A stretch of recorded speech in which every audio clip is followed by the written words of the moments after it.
Hey, what's up guys? It's Andrew Santowski. I'm back with another UFC prediction video. This time, UFC Fight Night Sandhagen versus Figueiredo.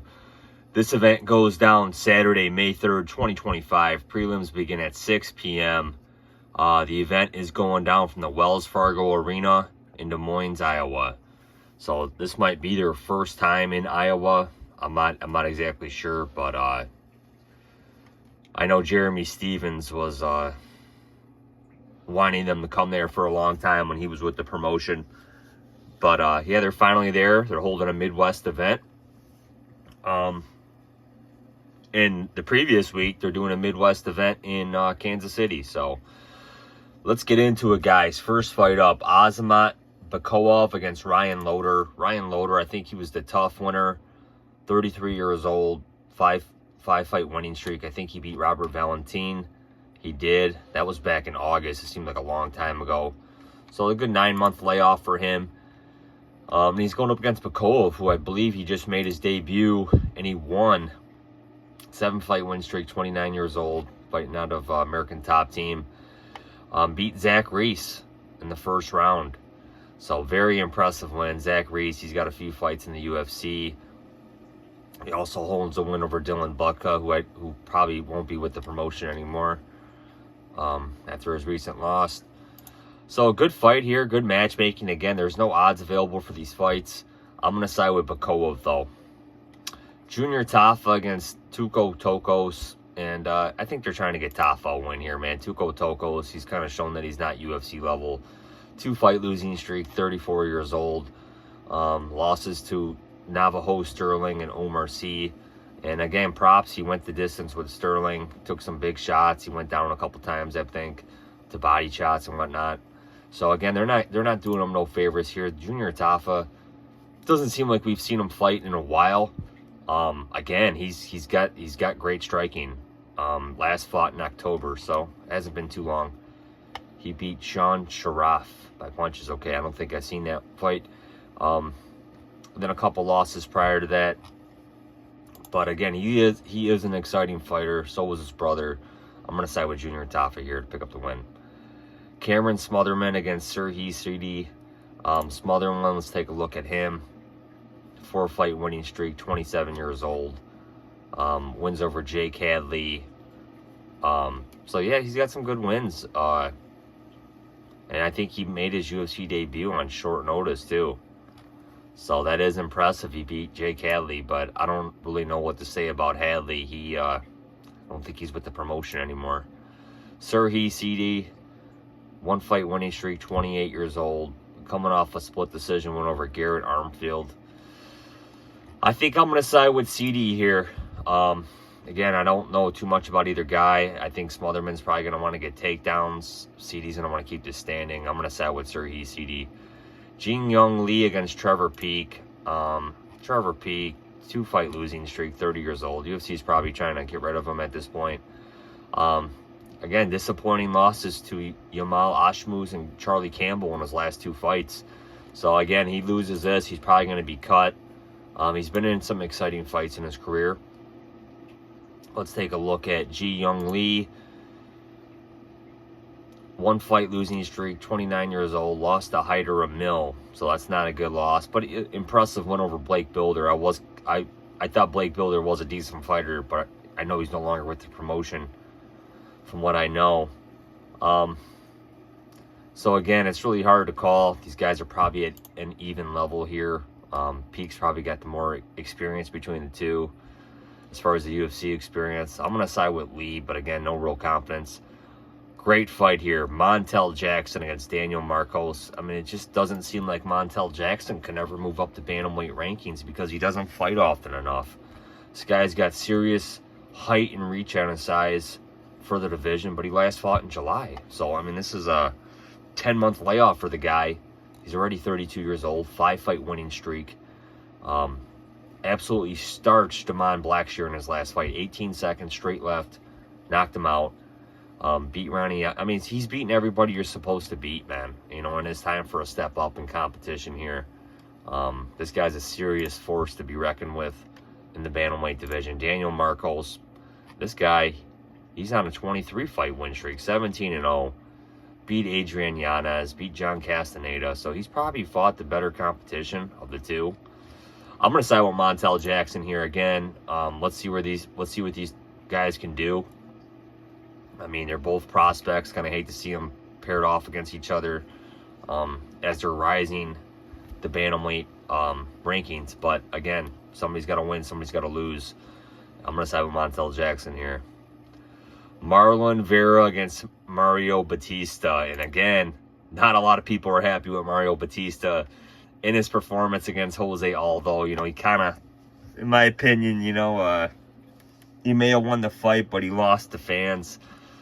I don't think Dana White and the UFC brass were too happy with his performance and how he tried to stall and hold Jose Aldo against the fence.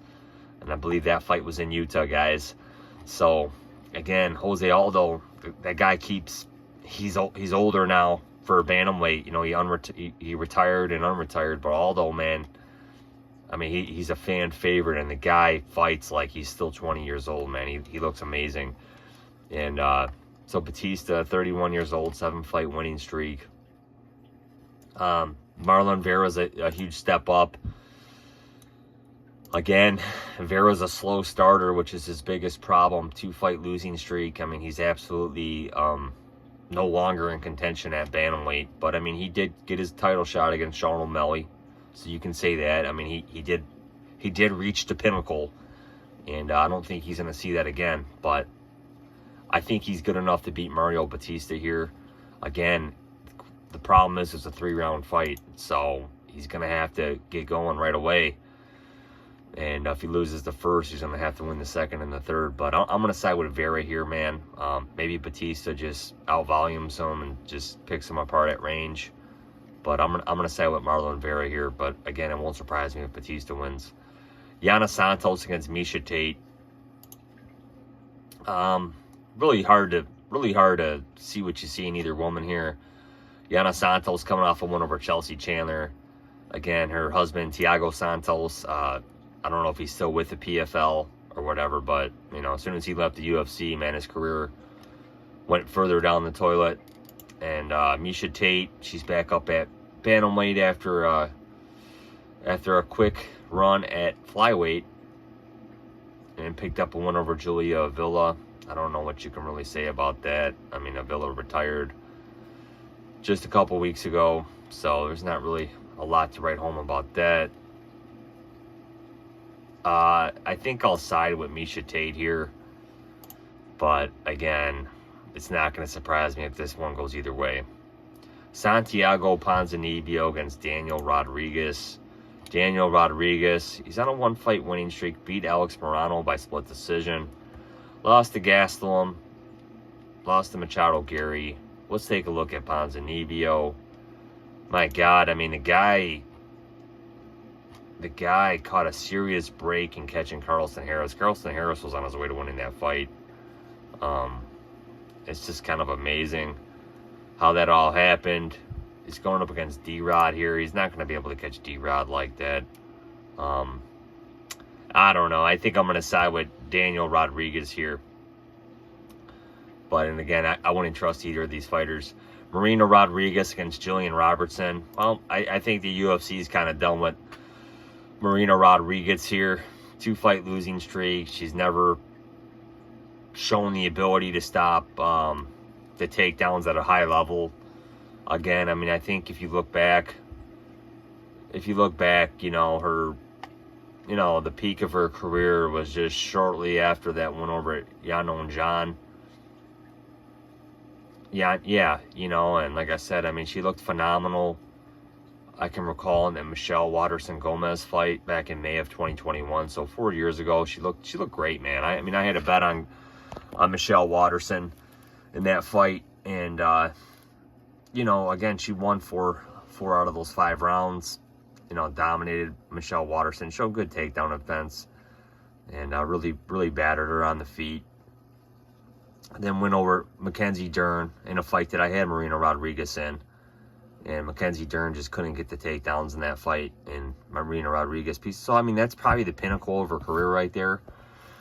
And then, again, a win over Yan Jonan. And then after that, she's lost 4 out of her last 5. And I think the UFC kind of knows that this is probably going to be, this may be her last fight in the UFC. They're giving her Jillian Robertson. They're trying to give Jillian Robertson a nice step up the ladder here. And she's doing really well, man. 3-fight winning streak, 29 years old. So an 8-year age gap.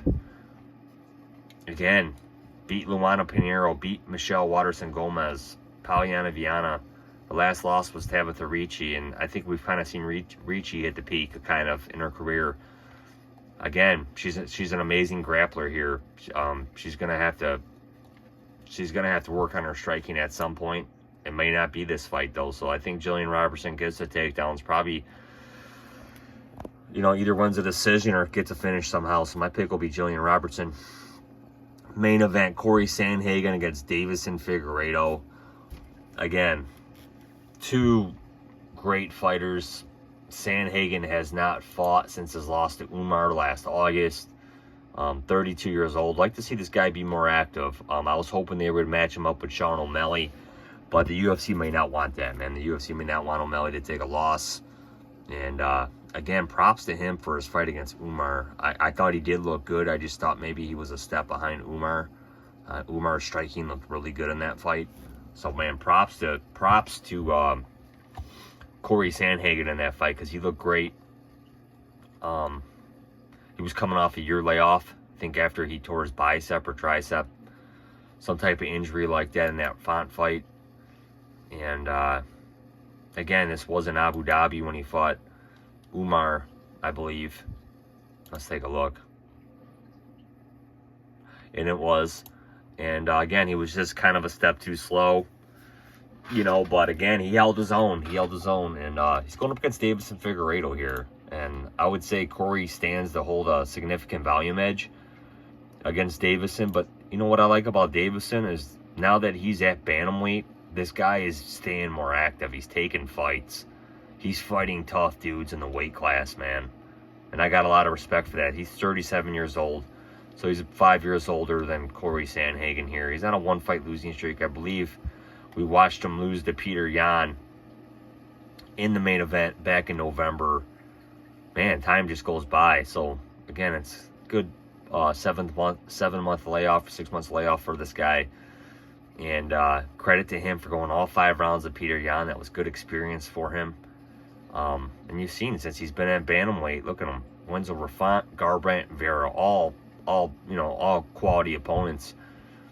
And, I expect Figueiredo probably to be a plus, I don't know. I think he's going to be a plus 180, plus 200 dog here. Again, the odds are not released for this fight. I'm making this prediction almost 2 months out. And, again, I just think the value is all going to be skewed towards Davison here. Again, Davison might be losing that fight, but, if he can hurt Corey, possibly get Corey in a sub, which I don't really see.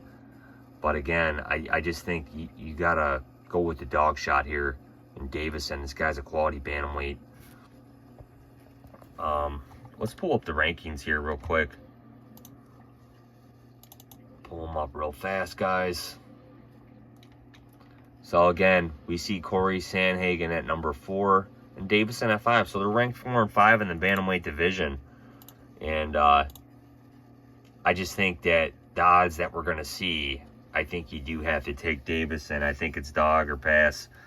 And I'm going to take Figueiredo here for the upset win. So again, guys, my picks: Davison Figueiredo, Jillian Robertson, Daniel Rodriguez, Miesha Tate, Marlon Vera, Montel Jackson, Ji Young Lee, Sirhi Sidey, Junior Tafa, and Azamat Bekoev. And there might be a couple more fights that get added. But again, they probably won't be as significant as the fights that are already listed. They'll probably make this possibly a 13-14 fight card. But again, I'm giving you my early predictions. This is a 10-fight card right now. I'm sure more fights will be added. But the key fights are already added to the card. So again, those are my picks, guys.